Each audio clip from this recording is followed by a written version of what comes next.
Kaixo, Gorka Azkarate naiz, Urnieta Salestarrak ikastetxeko irakaslea, eta kasu honetan bata atazari dagokion lana edo bideoa aurkeztera gatoz. Kasu honetan bata atazan, ikastaroan hasieran egindako teknologia digitalen bilduma berrikustea eskatzen zen, eta ikastaroan honetan zehar ikasten joan garen hainbat kontzepturen arabera, teknologia digital horiek erabiltzearen egokitasuna pixka bat zalantzan jartzea edo eskatzen zen. Orduan, horre dokumentu bat banatu zaigu pixka bat, erraminta pila bat agertzen diana, eta erraminta horiek sailkatzerako orduan, beti ere egokitasuna eratutasun erizpide egokienez, berde hori gorri sailkapen bat egiten dute, eta gure hasierako baliabide edo teknologia digital horiek sailkatzea eskatzen zen lehenbizi. Orduan, nire bildumara joan naiz lehenbizi, mentxe dago. Hau da nire hasierako bilduma, eta lehenengo gauza egin dena da, bilduma honetan, hauetako teknologia digital bakoitzari, semaforo eta kolore bat esleitu dagokion egokitasunaren arabera. Eta emaitza ondorengoa da. Hemen argi ikusten dena da, nabarmena gauza bat. Eta da, Google eta Googleetik zintzili dauden tresna guztiak erabiltzeak bere arriskoa dauzkala. Eta gomendio dela tresna horiek ordezkatzea. Hori gorriz markatuko genituzke, eta ezingo lirateke erabili. Eta horien partez, beste tresna batzun erabilera bilatu beharko dugu. Eta bestetik, hemen nik jarretan euskan lehenago, WhatsApp adibidez, konpromiso profesionali dagokiona, hau honek arriskua horia dauka, eta Canva eta Geniali baita ere, ikasen gaitasun digitalak lantzeko tresna bezala, horiek ere, semaforo horia beraz erabili ditzakegu, baina zenbait baldintza beteta, beti ere. Orduan, eta zeratik esan dut Google eta beret zintzilik dauden aplikazio guztiak erabiltzeak nolaiteko desegokitasun bat dakarrela berekin, horrazkenean dokumentuan ez da agertzen Google-i dagokion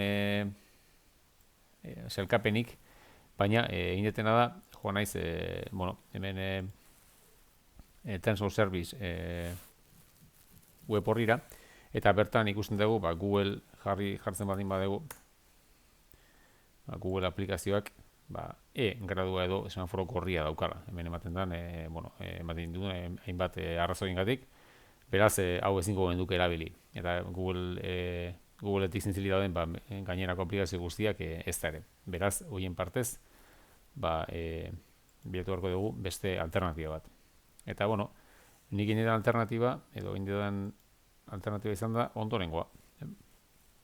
Kasu honetan, hemen geneukan, hasiera batean, adibidez, irakaskuntzatan ikaskuntzarako Google Classroom geneukan, Google Classroomen partez, erabaki dut, Moodle erabiltzea honek ez daukalako inungo eragozpenik, eta, berdez egongo litzake hau. Eta gero, hemen konpromiso profesionalaren kasuan, Gmail erabili beharrean, WhatsAppek erabilpena baimenduta leukake, baina beti ere zenbait baldintza betez gero, oin ikusiko dugu ze baldintza beteko ditugun. Gmailen partez egin dena da, Microsoft Teams jarri sartu betor, eta Teamsek ere baldintza batzu dauzka, ikusiko dugu ze baldintzen arabera erabili dezakegun. Eta gero, eduki digitala sortzerako orduan, Google Docs eta Drive kendu ditut, ChatGPT mantendu dut, ChatGPTek ez jarri beste honetan honek puntu horia beharko luke, honek ere baldintza batzuk beteko beharko lituzke, eta gero DALL-E erabili dut, ChatGPTren irudiak sortzeko erraminta berri hori, hori erabiltzeko autu egin dut.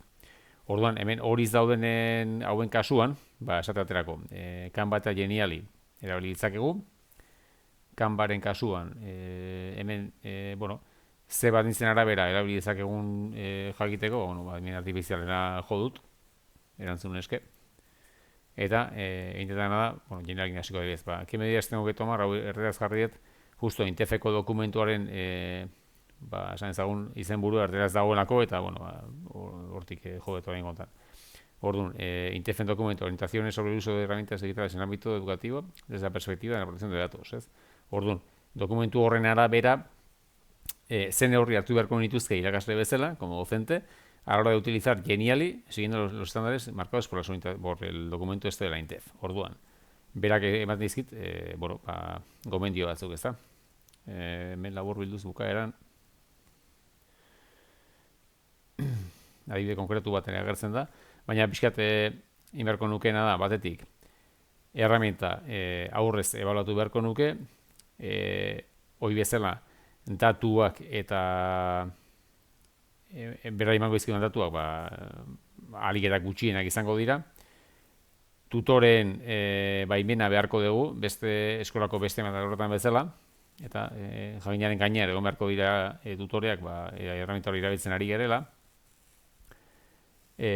Datuak eta transferentzia internazionala kontuan hartu beharko dugu Europar Batasunaren barruan dagoela.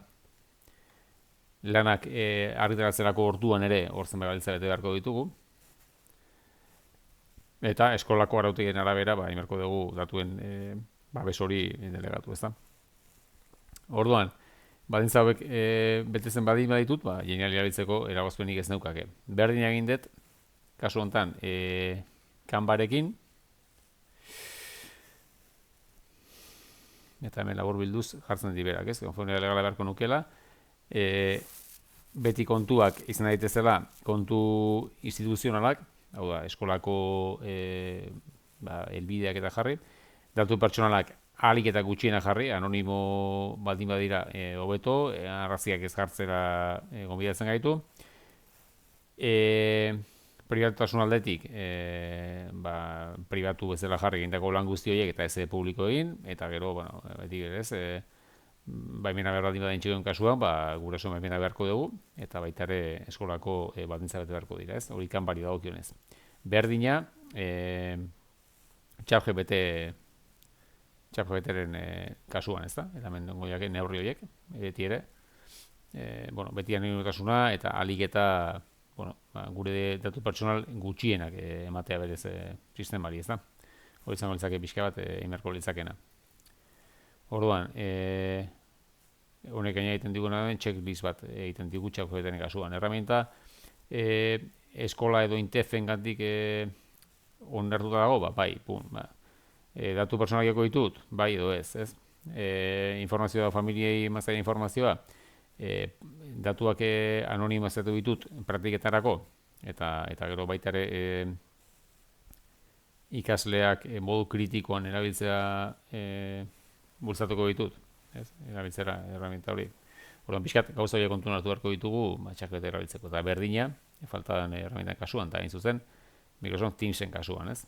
Kasu honetan iberko dugu beste dokumentu batzuk bete, eta kontuan hartu herramienta hori erabiltzerako orduan. Ezen kasutan, hori dauden herramienta hauen herramienta hauen kasuan, betire baldintza batzun arabera, halko genduke herramienta horiek erabili. Eta besteak, inegun da, korrez daudenak ezabatu, eta pixkat gure teknologia digitalen bilduma eguneratua eta erabiltzeko moduan izango genduke hemendik aurrera. Eta hori izan da dena, bata atazari dagokionez. Eskerrik asko.